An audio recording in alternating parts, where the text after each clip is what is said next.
नमस्कार दोस्तों, आज हम जानेंगे शिव पुराण के 5वां अध्याय के बारे में, जिसमें वर्णन है बिंदुक का पिशाच योनि से उद्धार।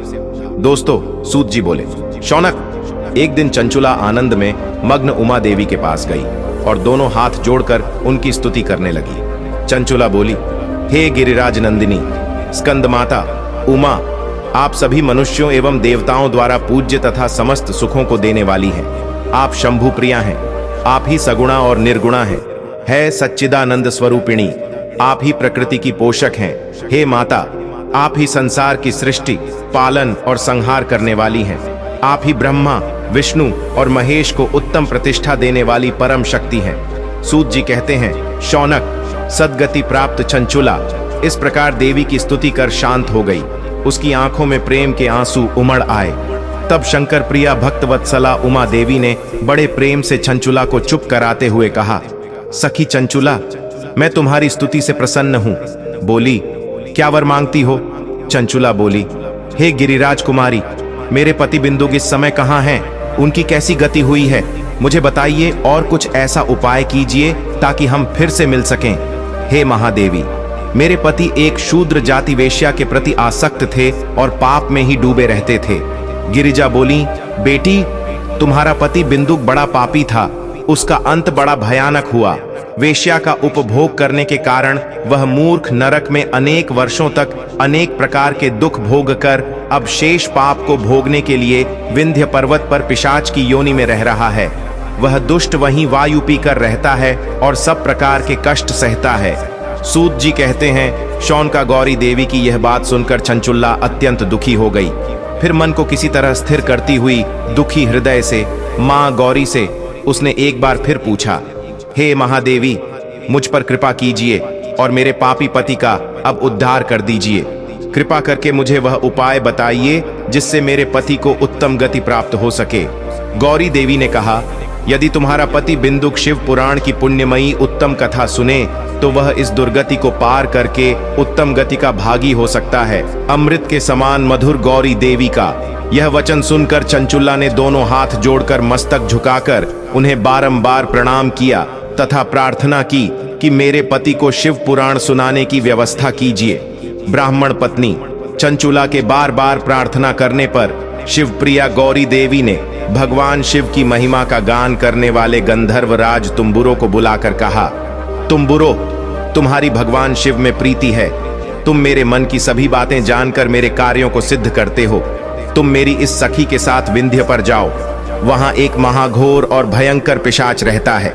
पूर्व जन्म में वह पिशाच बिंदुक नामक ब्राह्मण मेरी इस सखी चंचुला का पति था। वह वेश्यागामी हो गया। उसने स्नान संध्या आदि नित्य कर्म छोड़ दिए।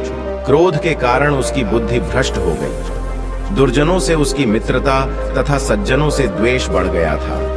वह अस्त्र शस्त्र से हिंसा करता, लोगों को सताता और उनके घरों में आग लगा देता था। चांडालों से दोस्ती करता, वह रोज वेश्या के पास जाता था। पत्नी को त्याग कर दुष्ट लोगों से दोस्ती कर उन्हीं के संपर्क में रहता था। वह मृत्यु तक दुराचार में फंसा रहा। मृत्यु के बाद उसे पापियों के भोग स्थान यमपुर ले जाया गया। वहां घोर नरकों को सहकर इस समय वह विंध्य पर्वत पर पिशाच बनकर रह रहा है और पापों का फल भोग रहा है। तुम उसके सामने परम पुण्यमयी, पापों का नाश करने वाली शिव पुराण की दिव्य कथा का प्रवचन करो। इस कथा को सुनने से उसका हृदय सभी पापों से मुक्त होकर शुद्ध हो जाएगा और वह प्रेत योनि से मुक्त हो जाएगा। दुर्गति से मुक्त होने पर उस बिंदुक नामक पिशाच को विमान पर बिठाकर तुम भगवान शिव के पास ले आना। सूत जी कहते हैं, शौनका मां उमा का आदेश पाकर गंधर्वराज तुम्बुरो प्रसन्नता पूर्वक अपने भाग्य की सराहना करते हुए चंचुला को साथ लेकर विमान से पिशाच के निवास स्थान विंध्य पर्वत गया। वहां पहुंचकर उसने उस विकराल आकृति वाले पिशाच को देखा। उसका शरीर विशाल था, उसकी ठोड़ी बड़ी थी। वह कभी हंसता, कभी रोता और कभी उछलता था। महाबली तुम्बुरो ने बिंदुक नामक पिशाच को पाशों से बांध लिया। उसके पश्चात तुम्बुरो ने शिव पुराण की कथा बांचने के लिए स्थान तलाश कर मंडप की रचना की।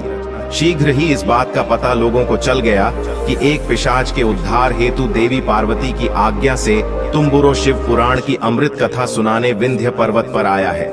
उस कथा को सुनने के लोभ से बहुत से देवर्षि वहां पहुंच गए। सभी को आदर पूर्वक स्थान दिया गया। पिशाच बिंदुक को पाशों में बांधकर आसन पर बिठाया गया और तब तुम्बुरों ने परम उत्तम शिव पुराण की अमृत कथा का गान शुरू किया। उसने पहली विद्येश्वर संहिता से लेकर 7वीं वायु संहिता तक शिव पुराण की कथा का स्पष्ट वर्णन किया। 7 संहिताओं सहित शिव पुराण को सुनकर सभी श्रोता कृतार्थ हो गए। परम पुण्यमय शिव पुराण को सुनकर पिशाच सभी पापों से मुक्त हो गया और उसने पिशाच शरीर का त्याग कर दिया। शीघ्र ही उसका रूप दिव्य हो गया। उसका शरीर गौर वर्ण का हो गया। शरीर पर श्वेत वस्त्र एवं पुरुषों के आभूषण आ गए। इस प्रकार दिव्य देहधारी होकर बिंदुक अपनी पत्नी चंचुला के साथ स्वयं भी भगवान शिव का गुणगान करने लगा। उसे इस दिव्य रूप में देखकर सभी को बहुत आश्चर्य हुआ। उसका मन परम आनंद से परिपूर्ण हो गया। सभी भगवान महेश्वर के अद्भुत चरित्र को सुनकर कृतार्थ हो उनका यशोगान करते हुए अपने अपने धाम को चले गए।